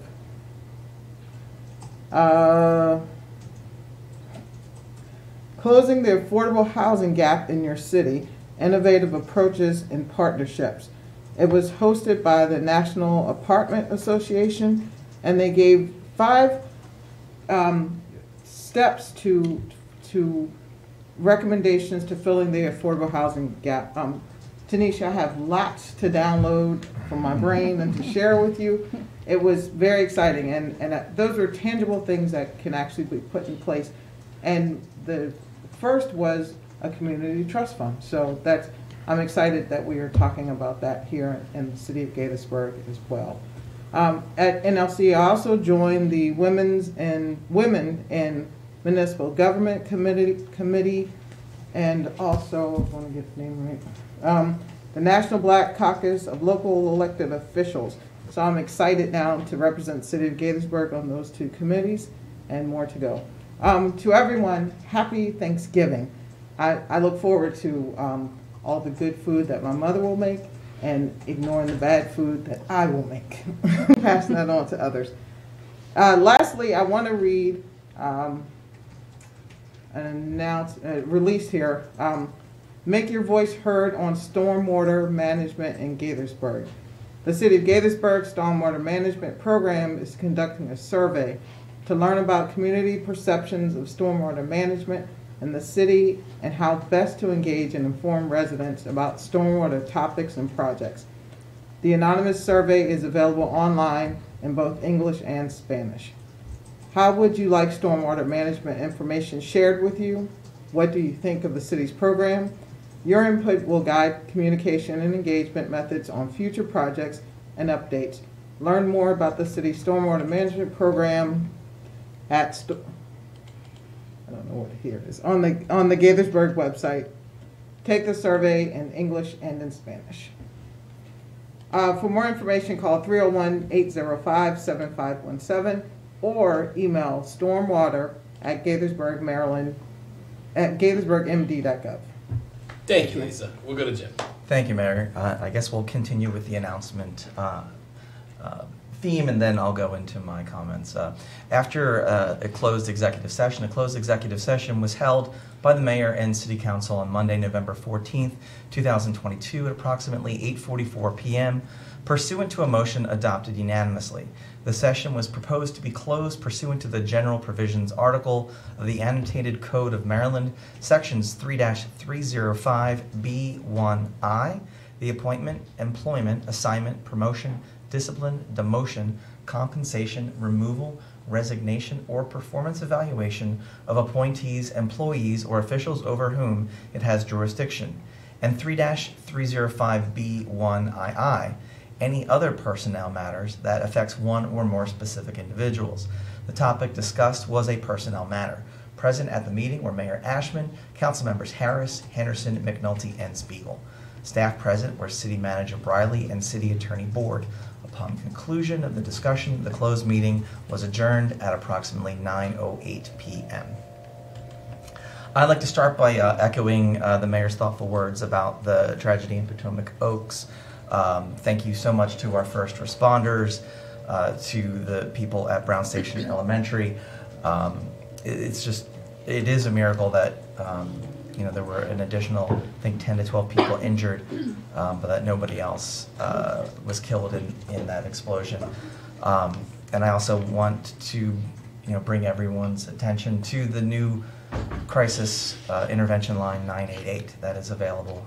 Help is always available, like the mayor said, and it's really, it's just so important if you're struggling. It's okay to not be okay, and there are plenty of people out there who want to help you. And so, like I said, 988 is the new number, and if you need it, take advantage of it. I also want to extend my deepest sympathies to the family of Ana Miguel Ortiz, who were struck and killed on their way to vote on Election Day. Just a horrible tragedy. And nobody should ever have to lose somebody like that. And the fact that they were going to vote and to exercise their right to vote is extra tragic. And I know this body works really hard to emphasize pedestrian safety in any project, and as we go forward, we'll continue to espouse the goals of Vision Zero and trying to prevent tragedies like these from happening again. As Council Member Harris said, congratulations to all those who won their elections and to those who didn't. I've been on both sides of that.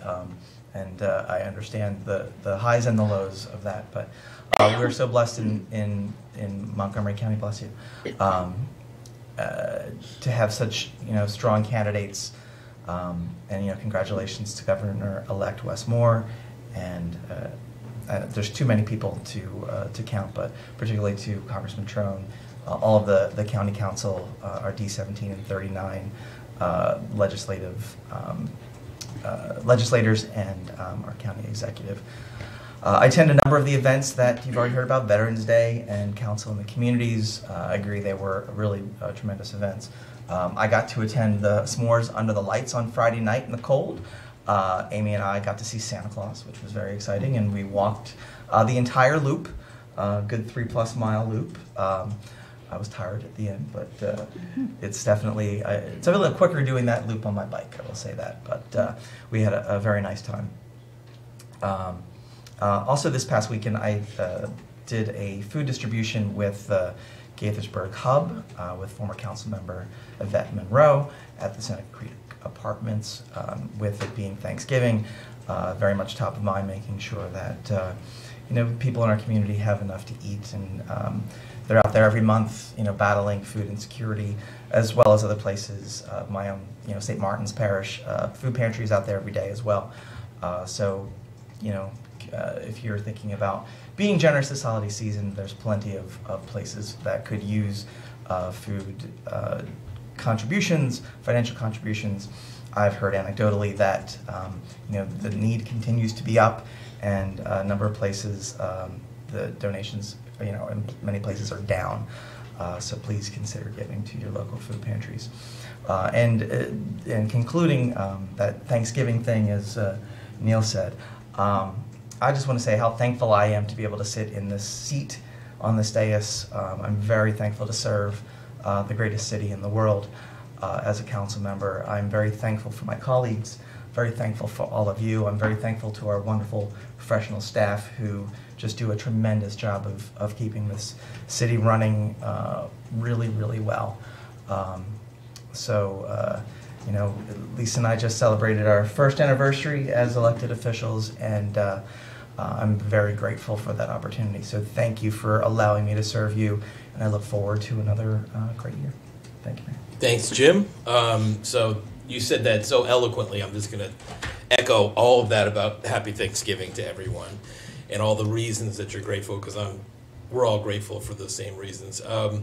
And I'm going to dovetail on what you were saying about giving to people in need, and remind people the city has a holiday giving program. We did our distributions for Thanksgiving on Saturday and today, but we still have the December distributions, and we're still looking for donations. We're trying to serve about 700 families, and our city manager threw a really good fundraiser last week, and it was very successful, but we still need more help. So if you can, please just Google Gaithersburg Holiday Giving Program, and there's a way to give right online. I had the honor to go along with our Director of Planning Code Administration, John Schlichting, to Baltimore last week to receive an award from the Maryland Department of Planning for our Lake Forest Mall master plan. And we were one of very few communities receiving awards, although at the same time they were giving an award to outgoing delegate Jim Gilchrist for his service over the years, which was nice. It was a nice coincidence that we're both there. It was that master plan process was something that we are all tremendously proud of, and in particular the fact that it was led by our staff and we were able to bring in and incorporate comments of more than 2,000 residents, people in the area. It's just something I wish all of our processes could be like that. It was amazing. So it was a delight to receive that award on behalf of the city and our outstanding planning department. Tanisha, please convey our congratulations. On Saturday, I attended the Restore the Joy Domestic Violence Empowerment Luncheon led by Judy Clark, who is the Executive Director of Women Who Care Ministries, does tremendous work, and it was a fabulous event. And if it doesn't conflict with NLC in future years and other things, I hope you guys will go, because I just feel like it's such a soul-cleansing thing to go and attend this. The presentations are so heartfelt and wonderful. And last, I will say, go QO. Quince Orchard High School has made it to the state football team has made it to the state semifinal, which they will play on Friday. Again, they will host Anne Arundel County, Annapolis-based school Broadneck. Will come to the Cougar Dome on Friday to play Quince Orchard. The winner will go to the state final in Annapolis at Navy Stadium the following week. So hopefully that winner will be Quince Orchard. And go QO. And last, I will note that next week we will have a work session. Please join us. We will receive annual briefings from the Cultural Arts Advisory Committee, the Multicultural Affairs Committee, and the Gaithersburg Parks, Arts, and Recreation Corporation. You can join us in person or on Zoom, just like tonight. And then the next regular meeting will be held on Monday, December 5th. And with that, we'll go to From the City Manager. Thank you, Mayor Ashman. Actually, everything was very well covered, so I would just say happy Thanksgiving and go Bucks. Okay. Way to sneak that in there. Okay, we're going to go to Economic Development Update with Tom Lonergan-Seeger. You want me or? Well played. Very well played. Just one item tonight, Mr. Mayor. The recent announcement by Sodexo that the company's North American headquarters will sadly be vacating its longtime space at 9801 Washingtonian Boulevard for new, albeit much smaller, digs at Pike and Rose in 2024 was disappointing. And while we are sorry to see them leave, I did want to mention that the city's economic development team is already communicating with the building's owner, the representatives, and others on potential new investments in the property, along with strategies to attract new employers to re-tenant that space once Sodexo exits in 2024. And surrounding 9801's Washingtonian are a number of promising projects and prospects that continue to remind us of Rio Washingtonian's health and strength, which includes Stonebridge's recent sign-off on its planned Evolution Labs building at 9713 Washingtonian, just down the block. The changes for this proposed 150,000 square foot building were largely technical, but their approval does position the company to apply for building permits to develop the 6-story lab building next to the existing office building at 9711 Washingtonian. And just back up the block at Rio Center, Heather Madison from Peterson Companies does tell me that they've been very busy making progress themselves.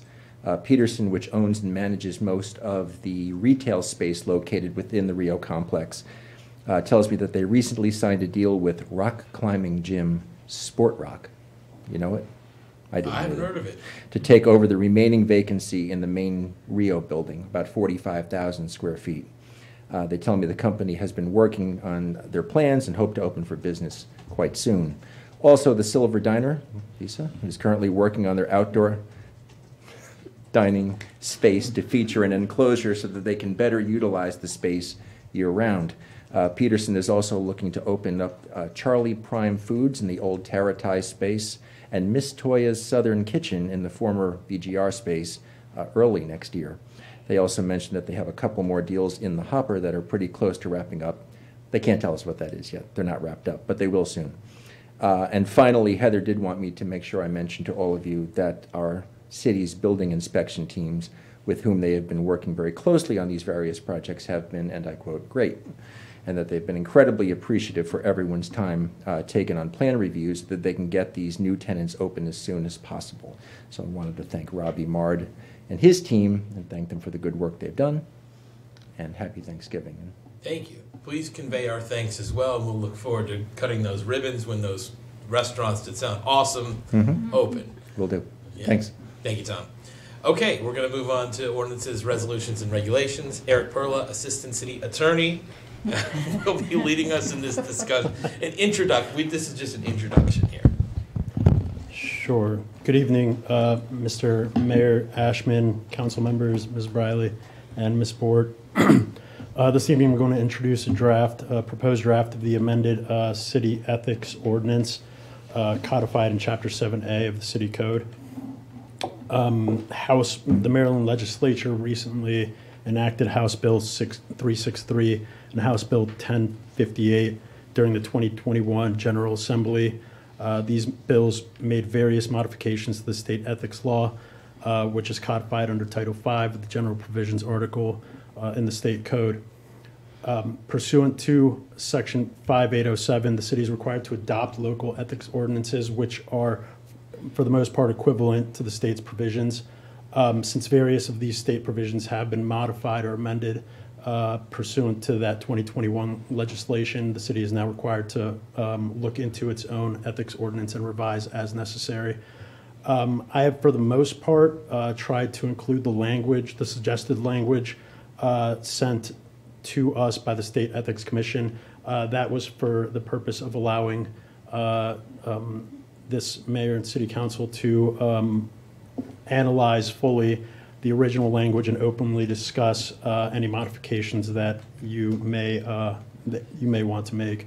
So moving to page 58 of the packet, the first amendment that was done that was added was the definition of a quasi-governmental entity. The purpose of this new definition is mostly incidental to the inclusion of that specific term within the new modifications of the ethics ordinance. Specifically, it's found in section 7A4E, 7A5, subsection C1I, subsection D9, all of which I'm about to go over right now. And obviously, this term relates to the disclosure of contractual and financial relationships with these types of entities. Again, I will go over that in a little bit. If we go to page 60, these new provisions amend the section 7A4 conflicts of interest section of the city's ethics code. 7A4E IIE. This provision prohibits an individual from accepting any gift from an entity that is engaged only in representing counties or municipalities. These include organizations such as the MML, MMA, and the IMLA, all of which myself and Ms. Board are currently active participants in. Moving on to page 61, subsection 7A4GI. This new provision extends the prohibition of disclosing city confidential information acquired during the employment to former officials and former employees. Further down, page 61, 7A4J, this provision was added essentially to prohibit retaliation against any employee that reports or comes forth with any violations of this ethics ordinance. Page 62 is with respect to 7A5C1I. This provision provides an exception to the general rule permitting full disclosure of financial disclosure statements filed by city officials' employees. Generally, this new provision prohibits the disclosure of information related to consideration received by city officials from the UMMS or University of Maryland Medical System, a state or local government entity, or a quasi-governmental entity of the state or local government. I wanted to discuss this particular suggested language a little bit more. Obviously, the suggested language is as shown in page 70 of the proposed language. However, in reviewing the actual code section 5606, the relevant article or provision states that the Ethics Commission and Joint Ethics Committee may not post on the internet information related to consideration received from those entities that are listed, i.e. UMMS, state or local government entities, or quasi-governmental entities. I believe that the language that's actually in the code, posting on the internet information related to consideration received from those entities, is vastly different from the suggested language that the State Ethics Commission puts forth that prohibits all disclosure of the amount of consideration received. So in that, I would advise the council to more reflect what's actually in the state ethics code as opposed to the proposed language by the state's ethics commission. I believe that full inability to actually disclose this material would not be in the spirit of the MPIA as written. When we go to page 63, that's 7A 5D2II, this provision mandates that officials and employees disclose any and all names the official has in any business interest, including names that they use alternately for their business or DBAs. Page 64, 7A 5D4I, this provision mandates the disclosure of any gift that is received by officials or employees from organizations that represent counties and municipalities. Page 64 to 65, 7A 5D9, this provision mandates the disclosure of the description and subject matter of relationships officials or employees have with UMMS, a state or local government entity or quasi-governmental entity, as well as the considerations received. So the connection between this section of the ordinance with the provision that provides an exception to the disclosure, they're related in that the actual consideration that's received is prohibited, whereas the description of the description and subject matter of the relationships are not prohibited at all. And then finally, on page 65, 7A 5E2, the previous subsection E2 essentially only mandated the disclosure of any business entity that a city official or employee held at least 30% interest in. The newly modified subparagraph I mandates the disclosure of a business entity where a city official or employee holds at least a 10% interest. Subparagraphs 2 and 3 of E2 mandate disclosure of the interests the business entities described in subparagraph I themselves have in their ownership, including such interests ranging from 25% to 50% and greater. Finally, subparagraph 4 mandates disclosure of any business entity that is owned at least 10% of interest by a business entity in combination or combinations of those entities by a city official or employee. These modifications include all the amendments that are mandated by the State Ethics Commission. I will also add that I noticed a few formatting inconsistencies throughout the code section that I thought it better not to include here in order to not confuse the council or add any more red marks that are already included. But I would propose that I have leave in order to edit these formatting issues in order to increase clarity and uniformity throughout the code. With that, I'm happy to take any questions or feedback. Thank you. So, congratulations, the first time you've presented before us. Yes. I have a feeling that every topic from now on that you present to us will be more relevant to the business of the city of Gaithersburg than this particular one. Look, this is just an introduction. We don't have to get into the nitty gritty. I think it's Eric. If you want to clarify these dopey rules from the state, please do. Let's make it perfectly understandable for everybody. Not all of it's dopey. I think the 10% fine. The 10% of ownership interest, fine. Move it down from 30 to 10. That's legit. That could be applicable here. All this stuff about we can't. I don't even understand. We can't receive a gift from MML. We can't.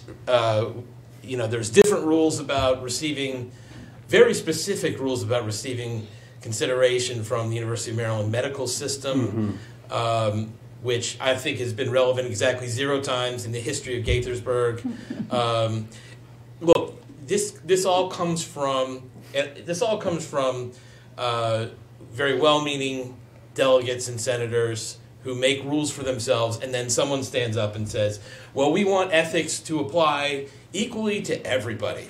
And so rules that are germane to the business of the General Assembly, they just say, well, that should apply to all the city councils and all of the county councils and everybody throughout the state, and it really doesn't. And I think it has a detrimental impact on our ethics code because it makes it less understandable to general public who's trying, and to our ethics commission who's trying to enforce it, and to us who are trying to abide by it.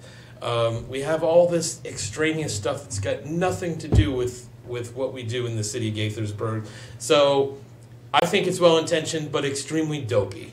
And I think that there's almost no other area of legislation from the General Assembly that is as consistently dopey as ethics legislation.